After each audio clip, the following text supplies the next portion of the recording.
कुल 50 लाख से ज्यादा लोग, 50 लाख से ज्यादा युवा जो है वो बाहर गया है मजदूरी करने।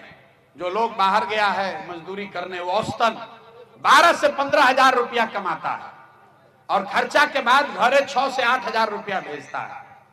तो अगर 10-12 हजार रुपया के रोजी रोजगार का व्यवस्था बिहार में हो जाए तो कोई आदमी उसमें जाना नहीं चाहेगा। तो ये व्यवस्था कैसे होगा? तो हम लोग जन सुराज में कहते हैं कि रोजगार मिलने का क्या उपाय है। बिहार में आदमी बुझेला कि सरकारी नौकरी होई, कितना आदमी आके बुर्बक कहता कि हम 10 लाख नौकरी दे दे, लड़का वही में अजुराइल बाड़न की सरकारी नौकरी से बेरोजगारी दूर हुई। तो वह एगो आंकड़ा याद रखी कि पिछला 78 साल में बिहार में जितना आदमी सरकारी नौकरी आज कर रहा बाड़न, चपरासी से लेकर मुख्य सचिव तक, संविदा कर्मी को भी जोड़ लीजिए, सबका संख्या गिनिएगा तो 23.25 लाख आदमी को सरकारी नौकरी है। 23.25 लाख आदमी को सरकारी नौकरी मिला है 78 साल में।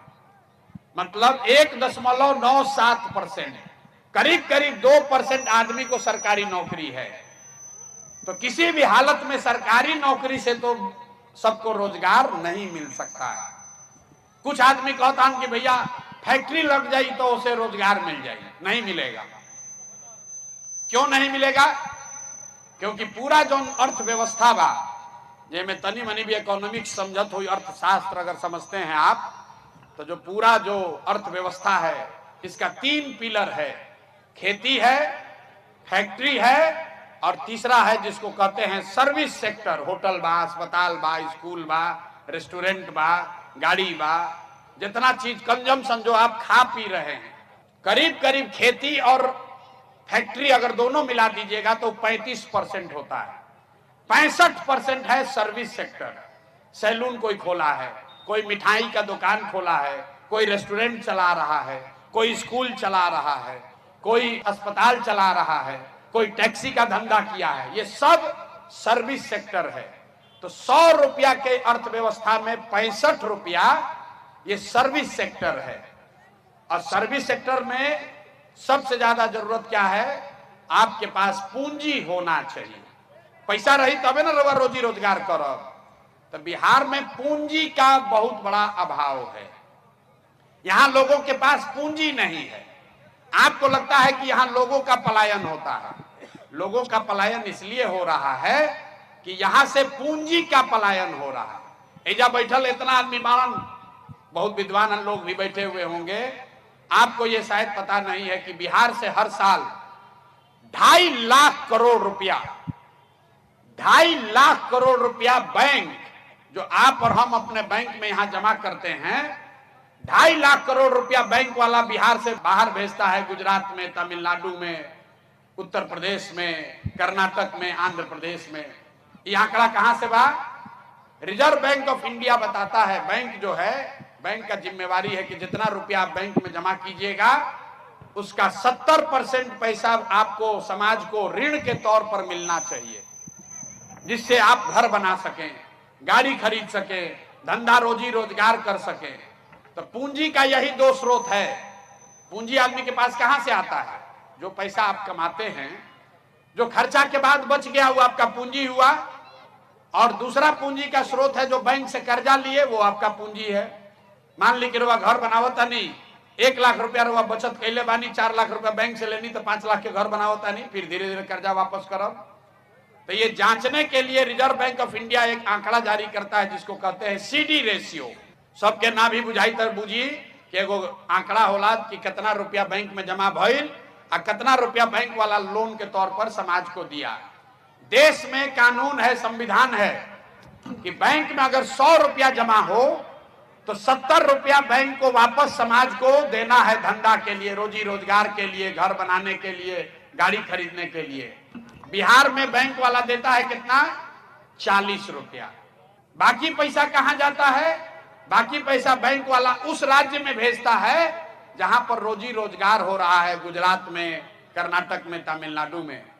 पिछला साल रवा बुझाता बिहार में इतना गरीबी बा, आदमी सोचा था कोई बाहर से आई तो फैक्ट्री लगा दी, तो कोई फैक्ट्री लगाई तो 2-4-10 हजार करोड़ रुपया लगाई। पिछला साल बिहार के गरीब जनता ने बैंक में पैसा जमा किया 4,21,000 करोड़ रुपया। ध्यान से समझिए, जितना बैंक बिहार में है इसमें हम लोग मिलकर पैसा जमा किए 4,21,000 करोड़। अब बैंक वाला पैसा आपको लोन पर कितना दिया? 1,61,000 करोड़। बाकी पैसा कहां गया? बाकी पैसा बैंक वाला दूसरे राज्य में भेज दिया। अगर 70% सीडी रेशियो होता तो बिहार में 2,80,000 करोड़ रुपया आपको लोन के तौर पर मिलता। तरुआ जो घर आज 4 कमरा के बनैले बानी 8 कमरा के बनी थी। आप एगो छोटा सा रेस्टोरेंट चला रहे हैं तो बड़ा रेस्टोरेंट चलाने लगते, छोटा व्यापार कर रहे हैं बड़ा व्यापार करने लगते, खेती में ज्यादा पैसा इन्वेस्ट कर सकते थे।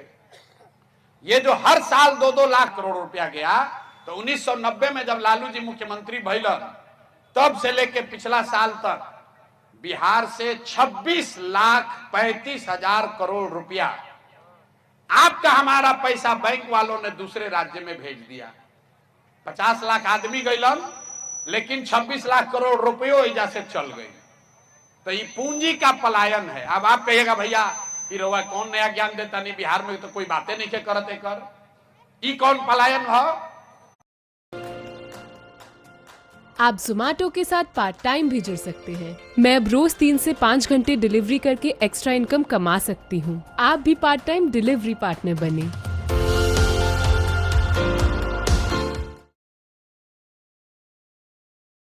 26 लाख करोड़ रुपया आपका हमारा बैंक वाला दूसरे राज्य में भेज दिया। आप अंदाजा लगाइए, अगर 26 लाख करोड़ रुपया बिहार में इन्वेस्ट होता तो यहां पर कितना रोजी रोजगार पैदा होता। और ऐसा नहीं है कि बैंक का मनमर्जी है कि आप कितना पैसा लोन दीजिएगा। आपके जानकारी के लिए बता दें, देश के स्तर पर एक कमेटी होती है जिसका चेयरमैन होता है खुद प्रधानमंत्री, और हर 15 दिन पर यह आंकड़ा देखा जाता है कि बैंक में कितना रुपया जमा हुआ, बैंक वाला कितना लोन दिया। बिहार में राज्य के स्तर पर उस कमेटी का चेयरमैन होता है मुख्यमंत्री। लेकिन जैसे बिहार में सीओ, बीडीओ, डॉक्टर, दरोगा मुख्यमंत्री के बात नहीं कन सुनत, वैसे बैंक वाला भी उनकर बात नहीं के सुनत। अब बिहार में आदमी के कर समझ भी नहीं थे। आज तक आप कहीं किसी सभा में ये नहीं सुने होंगे कि भैया पूंजियों के पलायन बिहार से होता। जे जैसे फिनांस मिनिस्टर बा ओकरा से पूछब कि भाई प्रशांत किशोर कह रहा है कि 26 लाख करोड़ रुपया यहाँ से चला गया, तो कहेगा ये क्या होता है। तो जन सुराज का मंत्र ये है कि अगर बिहार में 70% जो राष्ट्रीय औसत है, अगर बैंक के साथ मिलकर सीडी रेशियो को सुधार दिया जाए तो हर साल 2.5 लाख करोड़ रुपया एक्स्ट्रा पैसा यहां पर लोगों को मिलने लगेगा, घरे घर रोजी रोजगार होने लगेगा। तो ये जन सुराज का पहला मंत्र है घरे घर रोजगार देने का। दूसरा मंत्र ये है कि मनरेगा को सीधे खेती से जोड़ा जाए। जन सुराज ने कहा कि जितना आदमी धान गेहूं के खेती करता, अगर आप ये धान गेहूं का मकई का खेती छोड़ के आप अगर नगदी फसल का खेती कीजिए, मसाले का खेती कीजिए, सब्जी का खेती कीजिए, लहसुन प्याज उगाइए, मसाला उगाइए, तो आपको मनरेगा के तहत मुफ्त मजदूर दिया जाएगा। एक फायदा क्या होई कि रउआ मजदूर मिल जाए यहाँ मुफ्त में, मनरेगा के चोरी हो जाए बंद, 1 रुपया हमनी के लागी ना, कहे से कि मनरेगा के पैसा दिल्ली से आवता। आ जौन मजदूर रउआ के दियाई 2 बीघा पर, तो रउआ ओकरा से काम कराई। अभी तक क्या होता कि जितना नीचे पंचायत वाला 40% चोरी करके मनरेगा के लूट मचल बा। तो जो कृषि का पलायन है, एक और लोग जाता पंजाब में, हरियाणा में खेती मजदूरी करे, आ एजा जो खेती करता वो कहता भैया क्या है, पहले खैनी खेती करत रही, पहले प्याज उगावत रही, लेकिन मजदूर मिलते नहीं, यही से खेती बंद कर देनी। तो हम लोग कह रहे हैं कि अगर जो कृषि का मजदूर है उसका पलायन रोकना है तो मनरेगा को कृषि से जोड़ दीजिए, किसान को फायदा होगा, किसान को मजदूर मुफ्त हो जाएगा, और लाखों लोग जो जा रहा है पंजाब में, हरियाणा में खेत काटने, वो बिहार में ही काम करने लगेगा। और तीसरा जो काम हम लोग कर रहे हैं, तीसरा जो रोजगार का पलायन रोकने का तरीका बताया, दुनिया में जितना अर्थशास्त्री बाड़न, एगो स्कीम कहल जाला इंटरेस्ट सबवेंशन। कर्ज काहे ना लिहिला, कर्ज से ज्यादा लोग ब्याज से डरते हैं। भैया कर्जा 1 लाख रुपया दे, 10,000, 12,000, 15,000 रुपया ब्याज लागी, तो आदमी डर के मारे बिजनेस व्यापार करने से आदमी डरता है। तो इसलिए हम लोग इस इंटरेस्ट सबवेंशन स्कीम का बात कर रहे हैं। मतलब रउआ 1 लाख रुपया बैंक से लोन ले तो रउआ के कहल जाते कि खाली ऊपर ब्याज 4 रुपया दी, 6 रुपया सरकार के ओर से दिहल जाये, ताकि जितना युवा बारन महिला लोग बा घरे घर लोग लोन ले 1 लाख रुपया 2 लाख रुपया लेके छोटा छोटा काम करो और ब्याज 4 रुपया लागो। इससे फायदा का होई? फायदा ही होई कि बजट से मान ले कि 1 लाख करोड़ रुपया अगर लोन लोग ले लिया तो सरकारी खर्चा आएगा खाली 6,000 करोड़ रुपया। कहीं से कि 4,000 करोड़ रुपया रउआ दे ब्याज और 6,000 करोड़ रुपया सरकार दी और में 1 लाख करोड़ रुपया घरे घर बट जाई। 1 लाख करोड़ तो घरे घर आदमी कोई गाय खरीदी, कोई मुर्गी फार्म खोली, कोई दुकान खोली, कोई यूट्यूब बना ली, कोई टैक्सी कर ली। तो ये 3 चीज हम लोग करेंगे। पहला चीज, बिहार में 2.5 लाख करोड़ रुपया जो बैंक से पैसा बाहर जा रहा है उसको रोकने का स्कीम है। 3 महीना के अंदर उसको रोक दिया जाएगा। जे बैंक जिनका बिजनेस करे के बाद उसको पैसा लोन यहीं देना है, लोन नहीं देगा ब्रांच उसका बंद करेंगे, बाहर जाओ भाई। अगर बिहार में पैसा जमा हो रहा है तो बिहार में लड़कों को लोन मिलना चाहिए। दूसरा बात, मनरेगा को सीधा कृषि से जोड़ा जाएगा। और तीसरी बात, जितना महिला युवा है जो कर्ज लेकर बिजनेस व्यापार करना चाहता है उसको खाली 4 रुपया ब्याज पर लोन मिले ताकि सब आदमी घरे घर रोजी रोजगार कर। तो ये 3 रास्ता है मेरे भाई। पूंजी की उपलब्धता सबसे ज्यादा जरूरी है। एक रउआ बोल चाल के भाषा में कर उदाहरण समझी।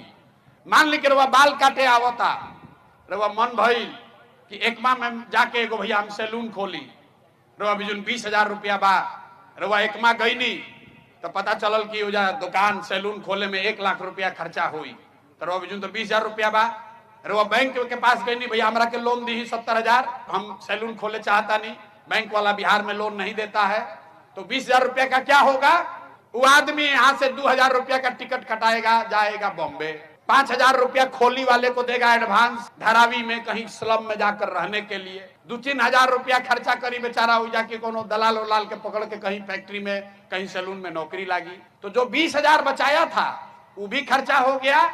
और जो आदमी यहाँ सैलून चला सकता था, 4 आदमी को रोजगार दे सकता था, अपने परिवार के लिए 20,000 रुपया कमा सकता था, वो यहाँ पर एगो छोटा मोटा व्यवसायी हो सकता था, वो जाकर बॉम्बे में मजदूर बन गया। अगर उसको पूंजी यही उपलब्ध हो जाता तो यहाँ पर सैलून खोलता, 4 आदमी को रोजगार देता और अपना परिवार भी चलाता। तो इसीलिए हम लोग कह रहे हैं कि जिसका बच्चा 15 साल से कम उम्र का है उसको पहले पढ़ाया जाए, आ जेकर उम्र 15 साल से 50 साल बा ओकरा हाथ में पहले पूंजी दिहल जाओ। बिहार के लड़कन के पास वो ताकत बा, हमने के रोजी रोजगार अपने आप करे लागल जाई, पैसा हमने के चाहिए। गुजरात में सबसे पहले पैसा कब हुआ? जब अमूल के रउआ नाम सुन ले बानी, ऑपरेशन फ्लड के तहत गुजरात के घर घर में विश्व बैंक से पैसा लाकर महिलाओं को 2-2 लाख 1-1 लाख रुपया दिया गया। लोगों ने गाय भैंस खरीदा और कोऑपरेटिव से दूध जब बिकना शुरू हुआ, घरे घर 500,000 रुपया नगद पैसा आने लगा। वहां से गुजरात की तरक्की शुरू हुई है। अब बिहार में दुर्दशा का बा? 2 भैंस खरीदे के बाद कोई के तो पैसा नहीं थे, कहां से खरीदेगा गरीब आदमी? किसी से जाकर पूछिए, कहता भैया कै गो, हम रास्ता चलते हैं पैदल पूछते हैं कै गो मवेशी है, तो कहता भैया 1 भैंस बिया। एक से पहले कहा तो भैया बाबूजी के भी 1 भैंस रहे, अभी हमरो भी 1 भैंस बिया। वो बढ़ा नहीं सका है क्योंकि उसके पास पूंजी नहीं है। तो पूंजी की उपलब्धता, जिस दिन पूंजी यहाँ उपलब्ध होगा उस दिन बुद्धि का पलायन रुक जाएगा, और जब पूंजी और बुद्धि का पलायन रुकेगा तो श्रम का पलायन अपने आप रुक जाएगा। उसके लिए कोई अलग से प्रयास करने की जरूरत नहीं है। आपको समझने की जरूरत है कि जो आके कहता है नौकरी दे देंगे, इससे बड़ा झूठ कोई हो नहीं सकता है। खाली बिहार में ना, देश में भी सिर्फ 3% आदमी को ही सरकारी नौकरी है। इसको समझिए।